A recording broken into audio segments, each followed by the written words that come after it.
All right, welcome everybody to another round of Ted and Mike Tech Talk, where our goal is to provide key insights into Microsoft's latest announcements so you can take advantage of their vision and in turn it into your value today. And again, I'm Ted Brown. We have Mike Davies here on the phone today. And today we're going to be talking about some couple tips and tricks that I think will help you get further in your Copilot experience and help curtail it more to you. Yeah, Ted, I'm really excited to show off a few of the hidden tricks that we've learned along the way. Copilot's been out for a bit and we've been using it pretty steadily. And there's some hidden features I want to make sure that we make everyone aware of here. So with that, I'm going to jump right in and start sharing my screen. So I'm using my Microsoft 365 Copilot desktop application, as you can see here. And one of the things that I do is I tend to prompt the same thing again and again. I find myself asking the same questions again and again. And with that, I want to be able to do this on repeat without me having to come in and actually do it. So one of the things that I'm always asking is to catch myself up on the day before, make sure I didn't miss anything from our partners or customers. And that is, what emails do I have from yesterday that were addressed to me that I haven't responded to yet? So this is something that I ask on a pretty consistent basis. And so with that, I want to be able to ask this question and then have it asked every day. I want to know every morning. So what did I miss yesterday? And so I can ask Copilot this, and if I remember to go in and put in this prompt, then that's great. I got a ton of emails in here that it's saying I've got lots of things that I've got to respond to that may be addressed to me. But from here, I have the ability to look at this and actually schedule this out. So as I hover over my prompt here, I have schedule this prompt. So as I do that, here's the ability for me to have this prompt go out every day at the same time. I have the ability to schedule this by day, week, or month. If I've got something that I'm going to do on a recurring basis, that I don't need to put the effort in to build a full agent to handle this context. It's pretty simple. And I go, great, on Monday, on a daily basis, I want to get this, and I want it to be not at 2:30. I want this to be at 9 in the morning. So I've had a chance to have my coffee and answer all my messages that I think I've got to deal with. Great. Now I'm going to do that and say, okay, great. I want that on a daily basis. You do get a number of times that you can run it. So a max of 15 times that I can have that run in 15 days in a row, let's say, as a limitation. But that's my kind of, now I want to schedule this, okay, by day, perfect, at 9 a.m. and then hit save, and I'll receive an email reminder. Hey, this prompt has gone off. I come to Microsoft Copilot, and away it goes. So this is a neat little trick. What I love about this, though, it almost takes the reminders and actually adds more oomph to it. So instead of putting something in your calendar, go, hey, don't forget to check your calendar to do X, Y, Z, or hey, I'm responsible for doing billing on the 5th of the month, whatever it is, but I have to look something up. Try using Copilot to actually get you further along. So on the 5th, when you have to do your billing stuff, you actually have a stuff you need to look into for your company. Look up my Excel files from accounts payable or whatever it might be. It can go ahead and curtail all that information to you and present it back at that right schedule at the right time. And if I want to modify this, Mike, how would I go through and modify it? Where would that show up? If for some reason it wasn't coming at the right time or my schedule changed? You can see that I've now created, or I'm creating this second one. So if I wanted to go in and edit that straight from my main 3 dots menu on the right hand top corner, I have scheduled prompts now, and that's going to pull up my active scheduled prompts that I can then edit, augment, delete, do whatever I want with to get rid of those prompts if I need to. That's an excellent trick. And because for me, Copilot's an assistant. So really try to make sure you use it to its fullest capability. You know, things a lot about assistants is reminding you to take care of stuff. So I love that tips and tricks. And if you haven't used it and you happen to go to that 3 bullet points at the top right, there won't be any saved information there because you haven't Yeah. created it yet. So you have to create one first, and then that will appear.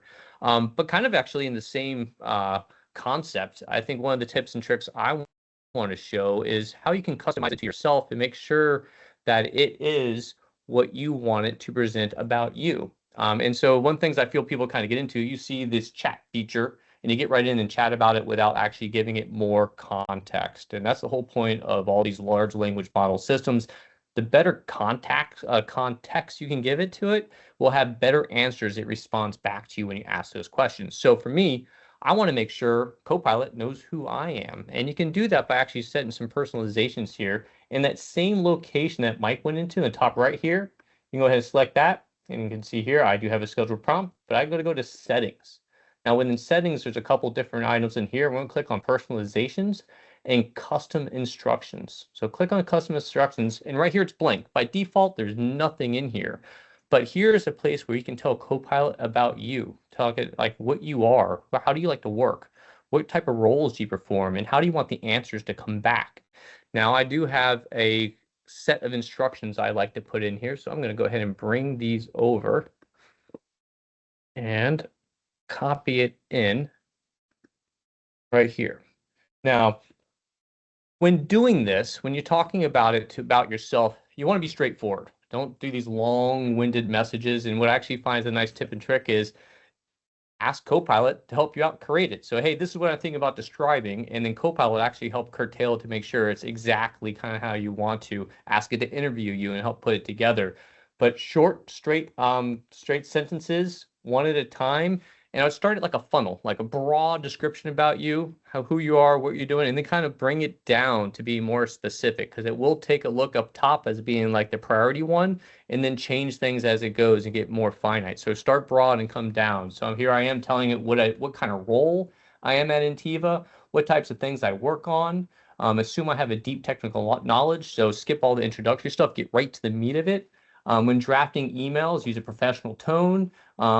And I put this one in here for fun. Always add a work appropriate joke at the end of the email. I spelled that wrong, but at the end of the emails. And for memories and for meeting summaries, lead with decisions and action items, and go along those lines. So you can kind of really customize this how you want to do. So now when you ask a question, it will take that into consideration on how it presents stuff back to you. One thing to note, Microsoft doesn't really tell you if you've gone over any type of character limits or something like that. So I would keep it to a less than 2,000 characters. It can go pretty high, but I wouldn't write like pages and pages of novels. It would probably have a little trouble with that. So kind of keep it short and sweet. Write out what you think you might want to have and have Copilot help you out. So now when you actually ask these questions, I'm going to go ahead and bring stuff in here of a question of what should I consider when renewing Microsoft licensing? It should actually bring stuff down to making it more important to me and take in consideration what I told it about myself. So I find that piece very helpful on my day-to-day, especially when it's actually customizing emails or things along those lines.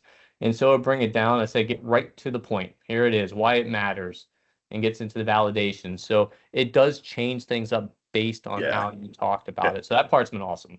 Yeah, it's really interesting. Everybody used to use AI to draft emails, and they all felt the same. You'd Yep. see it, and you'd know it instantly. This is an AI generated email. It is Oh, 10,000 words long, and it doesn't get to the point until it has a bullet head that says conclusions at the end of it. Now you right. can actually customize it to sound like you and have the tone that you want, which is really important. When you're It trying to is. save time, you don't want it to feel mechanical. Correct. You want to make it more customizable and more personal to you yourself. And another one I actually find kind of handy, it's similar in the same concept as memories. So this one's going to be kind of basic here. But I do use this a little bit. So I'm going to go ahead and say favorite color is blue. But if you tell it to remember it ahead of time, it will actually put this into its memory about you. So when I click the go button here, you're going to see it go through and it should come up here, this little button, memory updated. So now it added into a memory function about myself. So if I was going to ask, what color shirt should I buy? It would typically come back and say, hey, probably recommend buying blue because you said your favorite color is blue. Is right there. So kind of a short and easy example. But one thing I find nice with this, there's things that sometimes I forget. Hey, we have a whole bunch of SharePoint sites. Which SharePoint site does what? I know I saved a whole bunch of things in one location. I can always search for it. But there's something I kind of always look up and try to remember. I throw it right into memories. And so that way I go, oh, hey, where's those contract files saved again? Oh, it's in this SharePoint location. And it will actually give me the link to it as well. So if you find yourself having to look up information, try to find things all the time that you think you should remember it, just say, remember this. And Copilot, as an assistant, will go in there and remember it. If some reason you want to change your memory, sometimes, hey, I decided blue is no longer my favorite color. I want to go with orange. I would need to come up here. You can take a look at all your personalizations again. And instead of going to custom instructions, again, that's what I wrote about myself. They have save memories right in this location here. You can manage them out, and then you can come in here and delete it. And then you can tell Copilot your favorite color is orange or whatever it might be. Again, the more you tell it about yourself, the more you make it your own, the better Copilot experience will be for you overall. Yeah, that's a really interesting one. The things that I tend to add in there is, I mean, the location of specific things or dates as well. I'll ask it to essentially put a little more weight in its calculations when it's responding to me. Is it just adds a little more gravity to whatever I put in the memories and ends up responding a little closer to that. It does. And also just a real clarification, it will take memories over your personalizations you put up top. So it does have a ranking. So it will take, if you Yeah. put something in memory that kind of goes, that contradicts what you had is talked about yourself, it'll go memories first and then what you put as your personalization. So if for some reason you're contradicting yourself in that, just kind of know it will confuse it, but memories will be top number one on that one. And I think really the last trick I want to tell you guys about or share something, Mike and I were kind of just talking about things of how we've been using Copilot. And one of the things that actually came up that we've both been enjoying the most is Copilot on the phone, which is kind of a little bit hard to demo here in this type of situation. But if you download Microsoft Copilot on your phone, there's a new button on there called Speak. And when you click on Speak, you can talk directly to Copilot.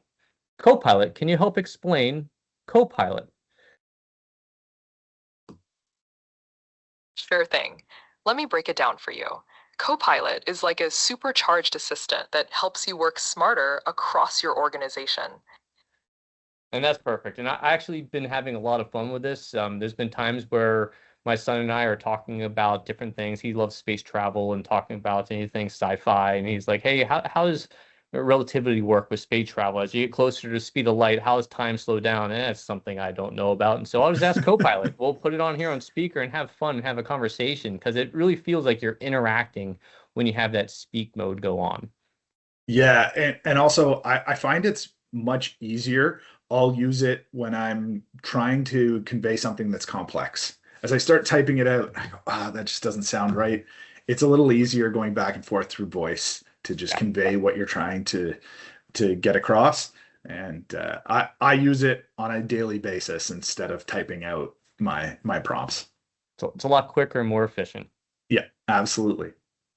Perfect. Well, I think that's all we have for you today. 3 good tricks for you to try. Some of these features, especially for the memorization and the personalization, you don't have to have the paid edition of Microsoft Copilot to take advantage of that. That's there. You schedule Yeah. anything you want. So you can actually ask Copilot without the paid edition. So you don't have to have that additional cost to take advantage of these. As long as you have a Microsoft license, you can take it, use these today. So give it a shot. See what works for you. Make some adjustments. Play around with it. And I think the more you use it, the more you will enjoy it because it will be talking and answering like yourself and how you would expect it to answer. So give it a try. Yeah. Yeah, absolutely. Perfect. Awesome. Well, thank you all. And I look forward to talking to you all next month.